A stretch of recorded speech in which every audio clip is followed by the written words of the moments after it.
Hello everybody, Voidmaster here. Welcome to the second episode in the Ninjago LEGO set series. Today, I'll be showing you all of my Ninjago LEGO vehicles and one vehicle that isn't exactly from Ninjago. So, yeah, without further ado, let's get into the video. The first thing I want to talk about is these three villain vehicles. Now, the first one I want to talk about is actually this bike. Firstly, because it's the only one that isn't a side build, and secondly, it's actually not a Ninjago set. This is a pretty old 2017, I think, Nexo Knight set, which used to have like a big prison carriage thing on the back, but that got broken a long time ago.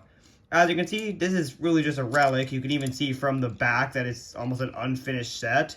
And yeah, this is possibly the oldest thing in my entire collection of LEGO that is even still partially usable or not completely broken, even though it is broken. Next, we got this cannon, which, I mean, it's a cannon. This is from the Kai Source Dragon of Motion, not Source Dragon of Motion, Source Dragon Battle kit. And, yeah, it's a fairly cool design. I'm not going to go on articulation because these are vehicles that don't really have articulation, but it does have one play feature. Oh, and that's it. This thing's a little bit quick on the trigger. Yeah, as you can see, well, or I guess not see because it's pretty fast, this thing, well, it's a cannon. It shoots cannon. So, yeah, I'm just going to put that over there and we're going to figure out that happened. And finally, we got Roz's little Imperium craft. This is from the Heat Waves Transforming Lava Dragon set. So you can see it's a little Imperium ship.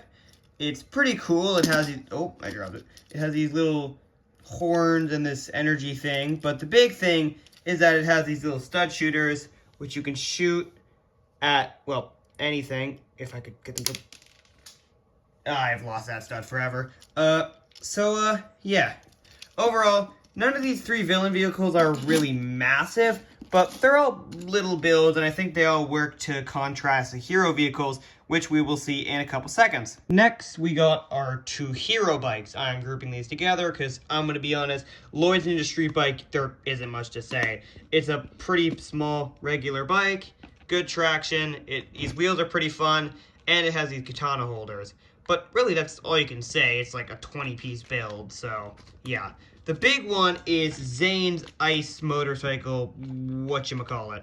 Now, for $13, this actually isn't that great a price. I think these top ice things really make the price big, because it's only 87 pieces.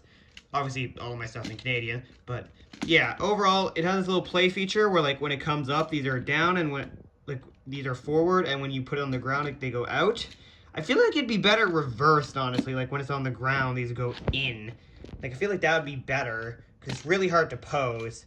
But overall, pretty fun feature. These, I think, are two alright bikes, but far from Ninjago's best. And I would even say both of them have some pretty disappointing features. Next, we got Jay's jet. I don't think this is a Stormfighter. I think it's just a jet. Now, I got this for a really good price, which was, I think it was $13 for a 170-piece set, which for Canadian is insanely good. And, yeah, it's a pretty good set. It looks almost, like, older than the other sets, despite the fact it's, I think, still 2023 age, because it was still on the market. Well, it wasn't on the market, but it was still being sold at, like, probably close to market price, if not discounted. But, yeah, there's also these little things that you can move around to give it some more poses. I think it looks best like this, but the official set has them like this.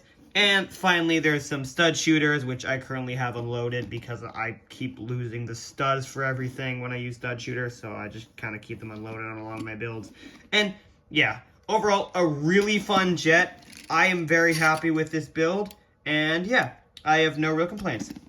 And finally, the largest build, but unlike the Heatwave Dragon, probably not my favorite, is Zane's, whatever this was, administration car. I don't know what it was actually called. I got this set for like, it was like 300 pieces and it was, I think, $30. So I got it for a fairly average price, but overall, I don't think it's anything special. It has decent traction, but actually, no, it doesn't. It has pretty terrible traction.